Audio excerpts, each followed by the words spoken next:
Hi, good evening, and welcome back.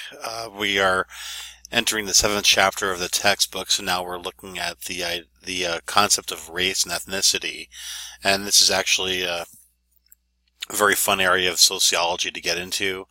I also teach a class in race and ethnicity, so it is online next semester, and if you are interested, this class you're taking now is a prerequisite, so you will be able to sign up for it as long as there's still seats available. But this is a very fun topic, and so what we're going to do is we're going to move on with the interviews that we showed last week between Collins and Radhakrishnan. So you're going to we're going to continue to look at that, and then we're going to watch another documentary on whiteness, which is a very interesting topic for a lot of students to discuss. So we're looking at race, but we're going to look at it at white people. So this should be a interesting section for you. So I'll go through the assignment sheet, and we'll just see how we're going through here. So this week we are going to look at race and ethnicity. This is a very, I think it's a very exciting section of the book. It gets into a main idea of sociology. A lot of people, I told you earlier in the class, are drawn to sociology because of interest in culture.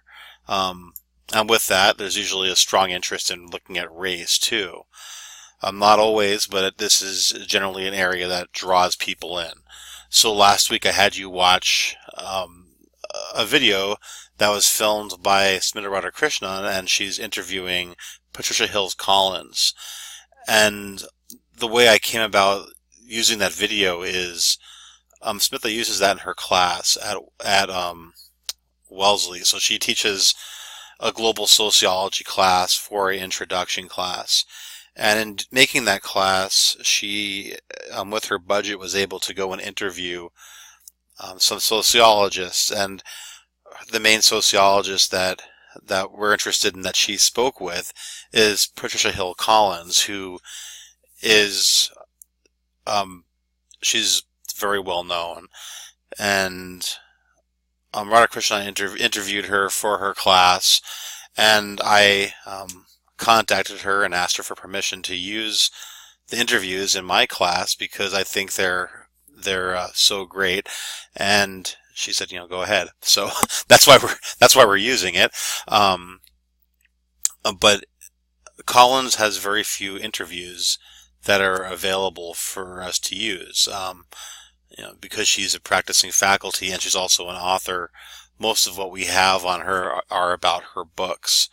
And so she wrote a book called Black Feminist Thought, which is getting into intersectionality, which is something that we'll get into probably next week after we look at gender. So what we'll do is we'll look at gender, look at race, and we'll intersect those. And, we'll get into that more, but you can add class and religion and various different things to look at to see how people may be experiencing more levels of stratification. And so it's a cutting edge concept actually from the last 30 or so years that people started intersecting these, and Collins is one of the first people to do that, and probably one of the most famous ones throughout different disciplines. So the interview between Radhakrishnan and her is a big deal. Like I said, it's something that doesn't happen a lot, and lucky us, we do have permission to watch that, and so that's how we're using that. So I broke it up over these 2 weeks. Last week we were looking at international stratification, which expands on what the book discussed, and this week we're going to have them. They're going to keep that discussion going, and they talk more about race, and they keep the race discussion a little more international too. So Collins generally writes about America, but she's a brilliant lady, so she's able to actually discuss the international concepts behind this, and that's what Radhakrishnan does on a regular basis. So she discusses how we end up buying garments and how the garments we buy are the result of a global system that is much more complicated than we normally think about. So sociology is very interesting. Like I said, this helps us get into understanding more of who we are, and the video discusses a lot about biography. And so as you write your biography for this class, you'll understand why. So biography by itself explains some things about you, but once you make it a sociological biography, you have a lot more information. For instance, using myself, my family, my ancestors all came here through Ellis Island and went to New York City, and starting in late 1800s, I had some family come over that were Russian Jewish. Then my grandfather's family on my father's side came from southern Italy, and so they came in 1892. And then on my mother's side, my mother's father immigrated over here in 1905, and my grandmother's family immigrated from Trinidad and Tobago, and they came in 1919. The reason for understanding that tells you more about who you are is I can look at that and unpack the idea that my family came here before there was a rapid wave, before there was a bunch of laws enacted about immigration. So what we're seeing now with our system now, where we're having a lot of nativism and suspicion of foreigners and a dislike of immigrants, that happened before. That happened again about 100 years ago. And after 1920, there were a lot of laws enacted that would have made it impossible for my family to come over here. They were trying to limit the Italians coming over. They wanted to limit the Jewish immigrants from coming over, and they definitely wanted to limit the people who are coming from Trinidad and Tobago. So there was some racism mixed in with nativism back then, and as a result of that, there was a halt on a lot of immigration that came into this country all the way through the 1960s. So sociology helps build who you are. Most people have taken this class are descendants of immigrants, and they had to go through their trials and issues that we're seeing immigrants going through now.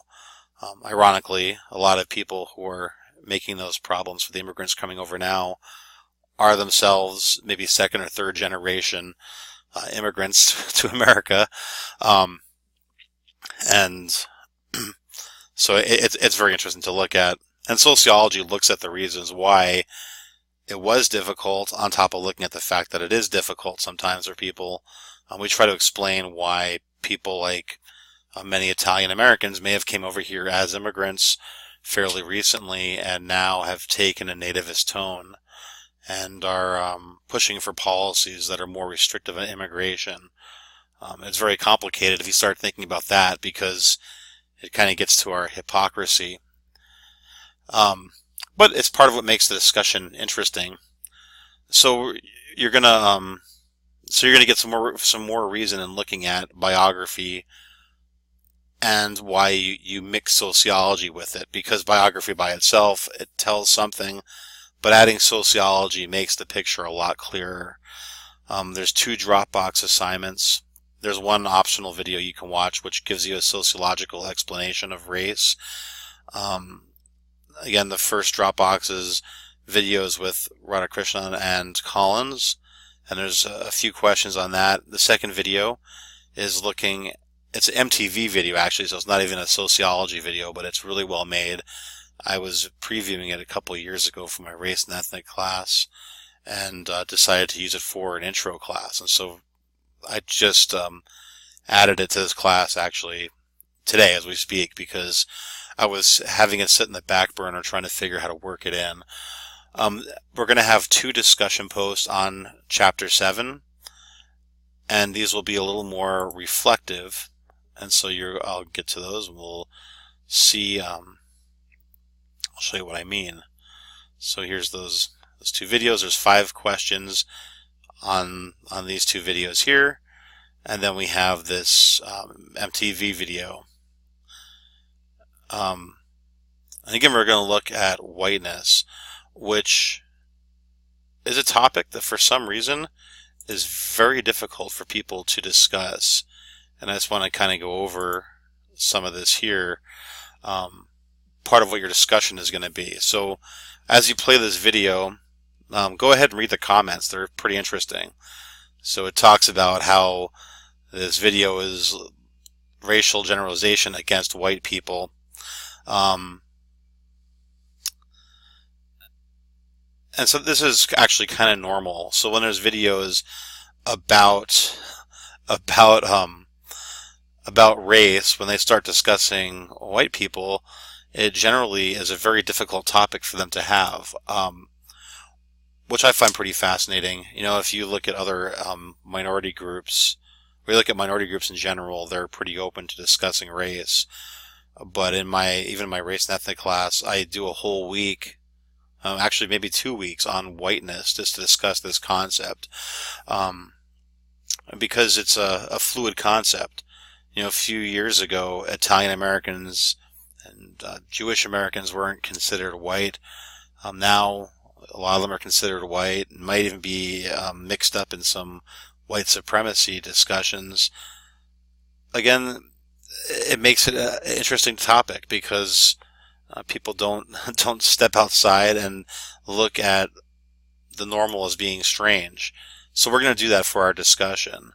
You know, our discussion questions. The first one is you're going to discuss a main takeaway from the discussion between Radhakrishnan and Collins. Just think of one thing that came out of it that really spoke to you. You know, I should have numerous different answers for that. And the second one is called Hard Topic. I want to know why the concept of race is such a difficult topic for people to engage in. Again, it's something that shouldn't be so difficult. You know, if you get into sociology more, you'll learn about the idea of the master status. In fact, we covered that in the beginning of this class. And so when you look at Du Bois, he discussed a master status. He said the first thing people notice when he walks into a room is the fact that he's black. And so he points out that's the first thing that comes out about him, and they don't realize that he's a Harvard-educated sociologist. They just realize his race first. Well, a lot of people will point out that's still the case. You know, if you look at a police report, the first topic they'll discuss is probably the race of the person involved if they're looking for a suspect. So the master status is still something that's alive and well, and we discuss a lot. And it might be the first thing that a lot of people notice about any of us when we walk into our room. You know, our sex, our race, our gender, these are all things that are master statuses and are perceived as soon as you walk in the door. So we're going to discuss that a bit.